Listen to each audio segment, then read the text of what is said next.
करना बंद करो, बंद करो, बंद करो। चक्के बोर्ड होश में आओ, होश में आओ, होश में आओ। होश में आओ, होश में आओ, चक्के बोर्ड होश में आओ, होश में आओ, होश में आओ, होश में आओ, होश में आओ, होश में आओ। हम तो अपना हक मांगते, नहीं किसी से भीख मांगते। मैं एबीवीपी में स्टेट एग्जीक्यूटिव मेंबर हूँ। तो ये सप्लीमेंट्री एग्जाम इन बच्चों के हुए थे 1 अक्टूबर से 20 अक्टूबर तक 2023 में। डेट इनकी रिजल्ट की है 29 दिसंबर को 2023। 1 जनवरी को इनकी एडमिशन होती है, जो इसकी लास्ट डेट थी 10 जनवरी।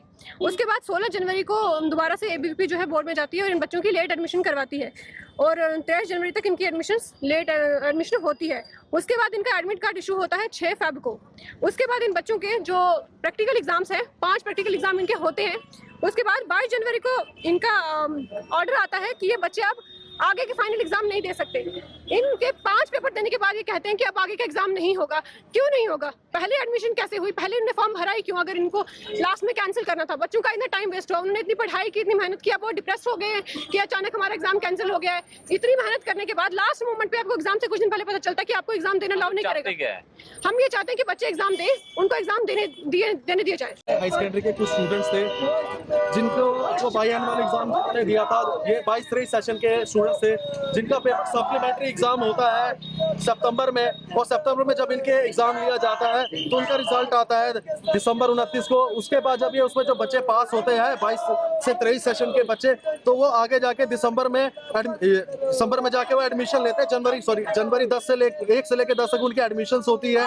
12th में उनकी एडमिशन जब होती है तो कुछ उसमें लेट फीस के लिए भी रह जाते हैं बच्चे।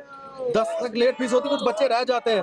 तो लेट फीस के लिए एबीवीपी कहती है कि आप थोड़ी सी लेट फीस इनको बढ़ा सकते हैं, तो थोड़ी सी और एडमिशन बढ़ाओ। तो एडमिशन के लिए 23 जनवरी तक उनकी लास्ट डेट होती है। लास्ट डेट उनकी एडमिशन की जाती है। तो उसके बाद नेक्स्ट मंथ में 6 तारीख को उनके रोल नंबर्स वगैरह आ जाते हैं। तो उसके बाद एक ऑर्डर जम्मू कश्मीर बोर्ड के चेयरमैन निकालती है कि 13 सितंबर से लेके अपने 13 फरवरी से लेके 23 फरवरी तक उनके जो प्रैक्टिकल रहेंगे, एक्सटर्नल प्रैक्टिकल उनके होते हैं। तो उसके बाद 22 फरवरी को एक ऑर्डर निकालता है जम्मू कश्मीर बोर्ड की तरफ से कि ये जो बच्चे हैं, ये जिनके जो इन्होंने फॉर्म भरे थे, ये पेपर नहीं दे सकते। जो 22-23 सेशन के एनुअल वाले बच्चे थे वो पेपर नहीं दे सकते। लेकिन ऐसा क्या, इन्होंने भी तो फीस दी थी, इनका साल क्यों वेस्ट किया जा रहा है? जब इन्होंने फीस भी दी, अपने प्रैक्टिकल भी दिए, सब कुछ इन्होंने दिया, इनके साथ बच्चों के साथ खिलवाड़ क्यों किया जा रहा है? एबीवीपी डिमांड करती है कि इनका साल वेस्ट नहीं होना चाहिए। अगर इनसे फीस ली गई है, अगर इन्होंने अपने पेपर दिए, इनका समय क्यों बर्बाद किया जा रहा है? हम चाहते हैं कि इनके पेपर होने चाहिए।